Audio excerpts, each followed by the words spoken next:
Hello and welcome to episode 126.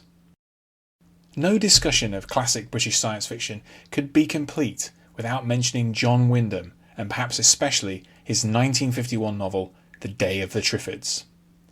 A pioneer in the noble tradition of the British disaster novel, this influential classic piles not one or two but three catastrophes onto the world.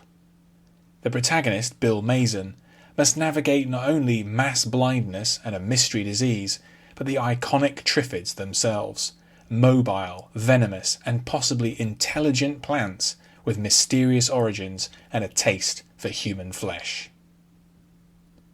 Despite its pulpy premise, The Day of the Triffids is written in genteel prose that reflects its post-war British origins.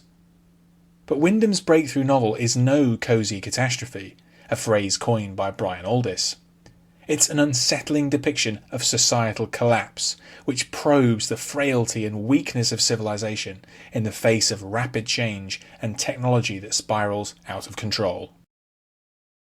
In this episode, walk the deserted streets of a fallen London to explore an enduring classic of British SF, one that casts a long shadow over the genre even after more than 70 years.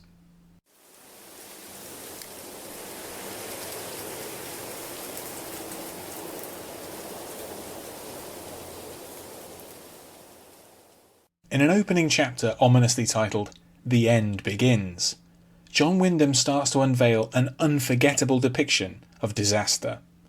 His protagonist, Bill Masen, wakes up in hospital, his eyes covered by bandages.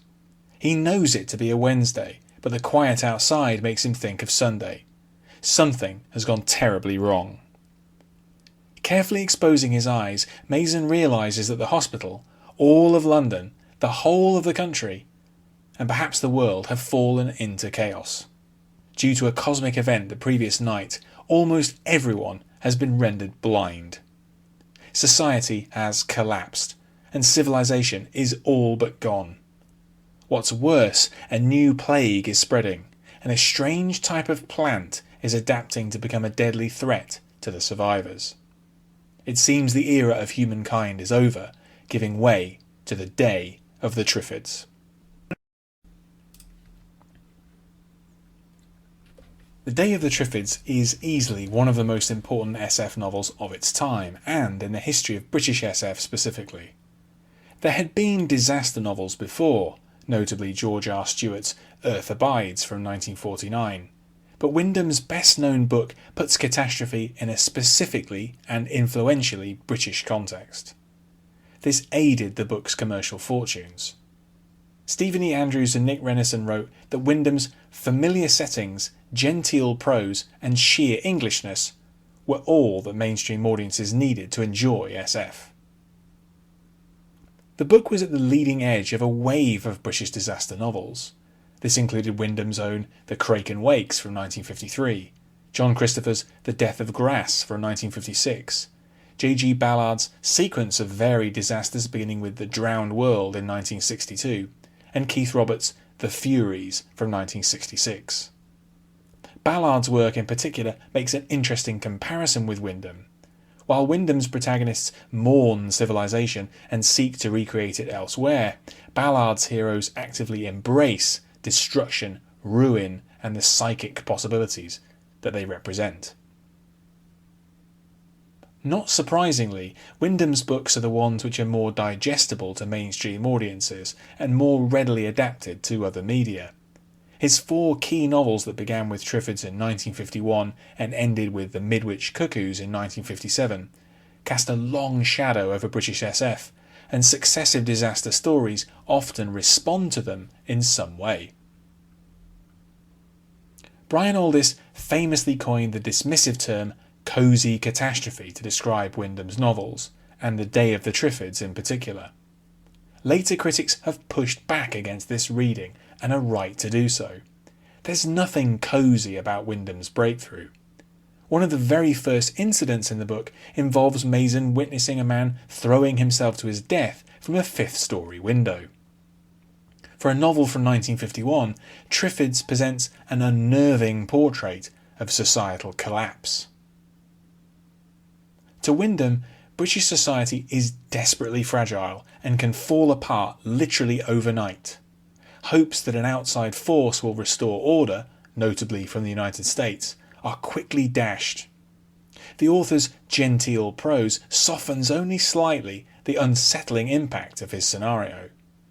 Even before disaster strikes, Wyndham makes clear that in this world, the Earth is ringed by militarised satellites wielding bacteriological weapons. The Day of the Triffids is not cosy, but rather understated. Wyndham doesn't lean on graphic violence, action sequences, or pyrotechnic displays of ruination. What he does extremely well is to capture the eerie details of a deserted London, the complacency about Triffids which leads to disaster, and the dawning realisation that the old world is over. There's a believable sophistication about the novel and Wyndham's later works, which secured it first commercial success and then enduring appeal. One element that may have facilitated the success of The Day of the Triffids was that it appeared to be the work of an exciting new author. As David Pringle wrote in 1985, to most readers John Wyndham was a new writer in 1951.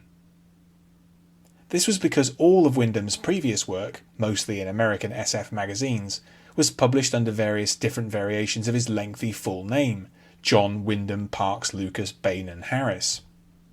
Stylistically and in terms of credit, Wyndham had pulled off a deft and profitable transformation, all at the age of 48.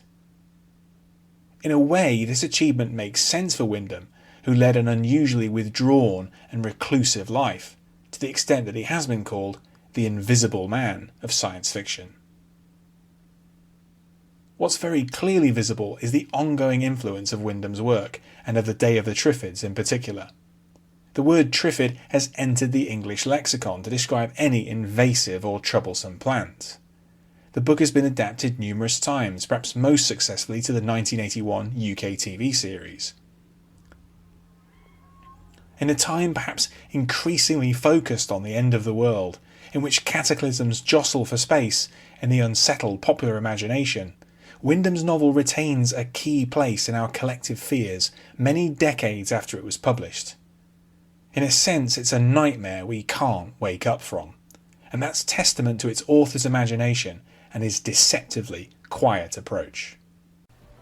Thanks for listening to this episode.